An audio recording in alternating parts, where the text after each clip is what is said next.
Senior VP with us, Bob DiBiasio. We call it Hey Bobby on 93.5, 1590 WAKR. This is year 3 that we've done this together with the audio and video, and certainly appreciate Bob's time with us each and every week. It really donates his time, volunteers to come on and talk baseball. And of course, him and I could talk baseball for hours, really, when you talk about the history of the game. And that's where we'll start this week, Bobby. Let's talk about a guy who you saw come up as a teen and really have a wonderful career with us, and then went over to New York and continued to that. And it was announced last week that he'll be going in August into the Guardians Hall of Fame. And that's our good friend, CC Sabathia. And you saw this young man grow up. I did. And that's one of the great pleasures of being in this game. You know, you draft a young man out of high school and you get to know him, especially the high draft picks. And as you keep an eye on them and try to help them along in any way that you can, even though you're up in the big league level and they're finding their way through the minor leagues. You know, CC burst onto the scene and at the age of 20 and won 17 games. You know, again, our #1 draft pick out of high school in California. Two funny stories that always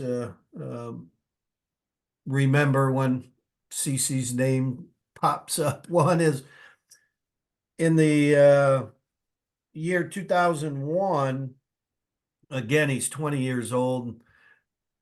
You could hear all over Winter Haven, Charlie Manuel screaming at John Hart and to tell him that CC's the best pitcher. I don't care how young he is the absolute best pitcher in this camp of all of them. And he has to make the big league team. I don't care. He's 20 years old.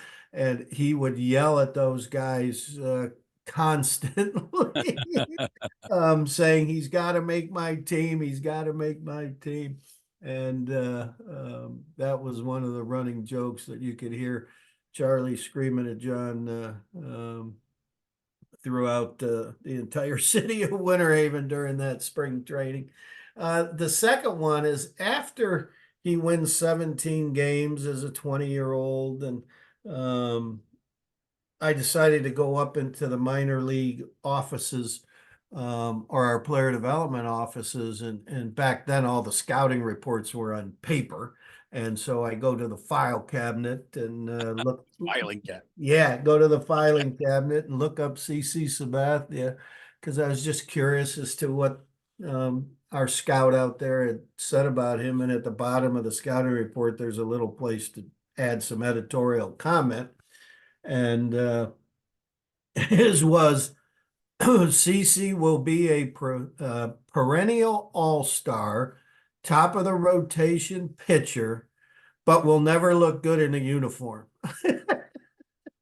Spot on. Which I thought was really fun. You know, he's a big man. And I've always been fond of saying he's got a big heart.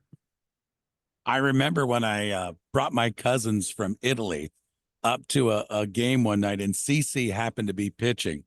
And we were sitting on the first base side, and my cousin Carlo whispers in my ear, and he says, "That's a big man." And I went, "Yeah, he's a big man." And but CC was a big man with a big heart, though, and he did a lot of things, Bobby, within the organization that maybe not everybody knows about. But he really loved the Indians at that time. And I imagine you probably talked to him. Was it pretty difficult for him when he left the organization and went to New York? Yeah, you know, it always is difficult. We know that day is coming for the premier athlete who comes through our system that, you know, unfortunately we give it a shot and it just doesn't work because there's somebody out there that's going to give them so much more than we can provide. And it's not unique to us. And we keep saying that to people, and hopefully one day it'll sink in because it's the same with all of us middle market baseball teams that, you know, you lose your star player to the major markets. It's just the nature, economic reality of our business. So it's not unique to Cleveland. And I would challenge people to tell me which, middle market team has signed a $30 million a year player or so. It doesn't happen. There's reasons for that. Again, the economic reality. So when you see a young man come out of high school and you watch him grow up, and then you watch him get married, then you watch him become, you see him grow into somebody who truly cares about young people and trying to provide a helping hand for those who are underserved, and they understand what being a true professional athlete's all about and the role that they can play. So yeah, when they walk away, it's tough, but you also know you had a role to play. The organization and all the people involved in the minor league player development who are with him on a daily basis had a role to play in his development as a man. And I think, again, when we talk about, we have to be about more than just wins and losses, although that's number one priority in our organization. Right behind that, we have to make sure we take care of people. And so, yeah, it's tough when they do go. But, CC created this pitch in PITCCH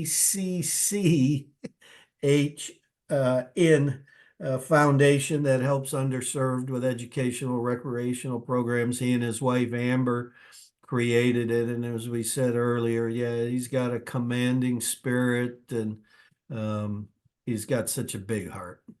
He's a VP with the Guardians, Bob DiBiasio, and Bobby and I have had many, many talks, and he hasn't necessarily told me, but in our conversations, I think you got some guys through your career who stand maybe a little bit taller than others as your quote favorite guys that you've seen come through. And I don't know, I'm just picking these through the conversations. I think Carlos Baerga is probably there.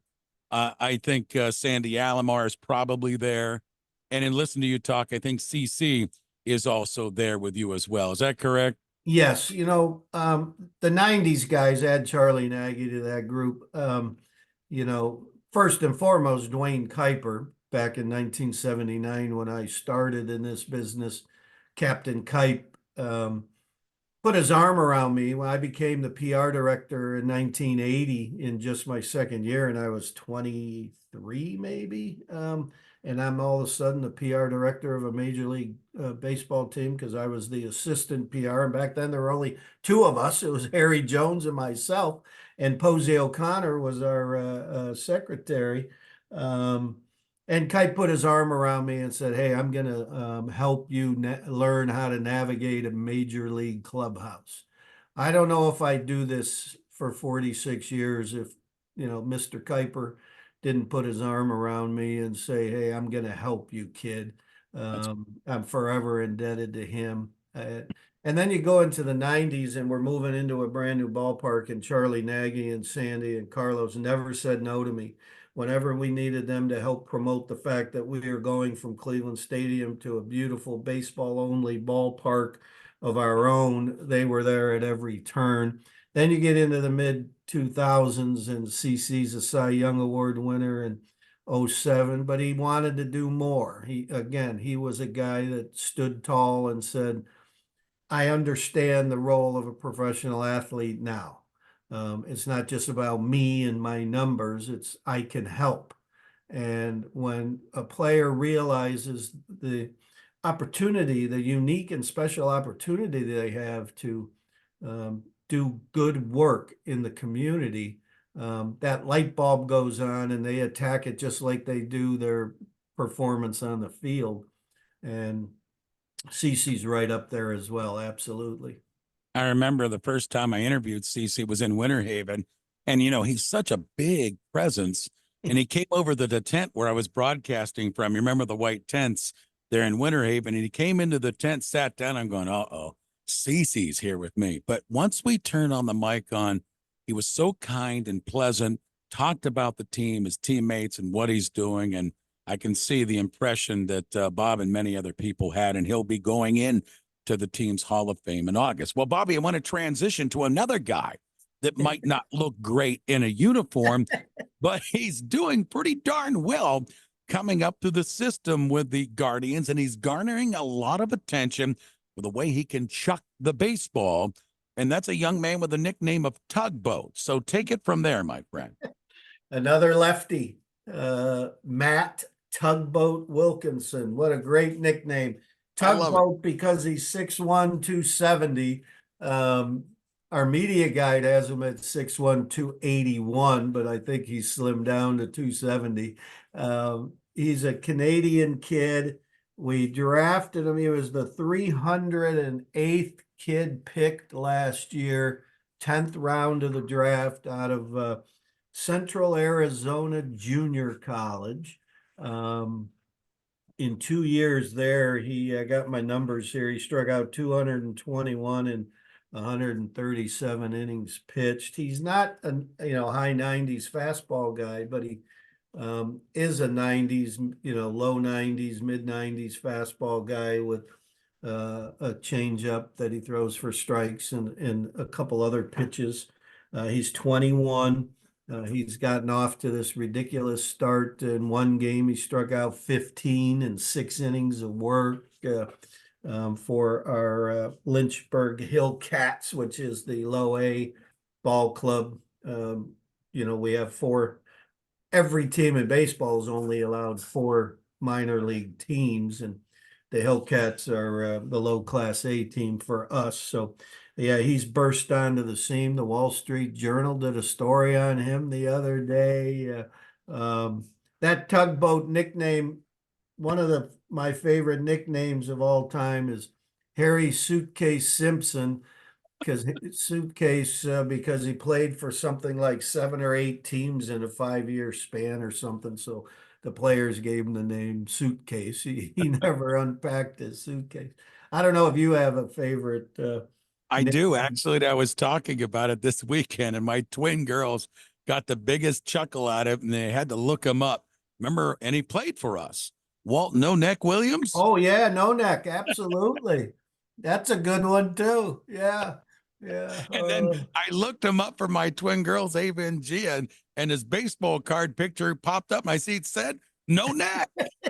It just sits on his shoulders. That's it. His head sits on his shoulders. No Neck Williams. Yeah, but Tugboat, that's just the best. I'm not sure who, haven't researched it enough or seen it in stories that who gave him the nickname Tugboat, but that's a beauty. Well, we might be seeing him if he keeps doing it. Might be seeing him in Akron maybe pretty soon. So that will be interesting for us. Hey, Bobby was Senior VP of the Cleveland Guardians, Bob DiBiasio. He joins us each week here on the show. And of course, our Facebook page, our YouTube channel, and WAKR.net. Bobby, my friend, as always, it's a pleasure. Thanks for joining us again this week. Thank you, Ray. Always a treat. Go Guardians.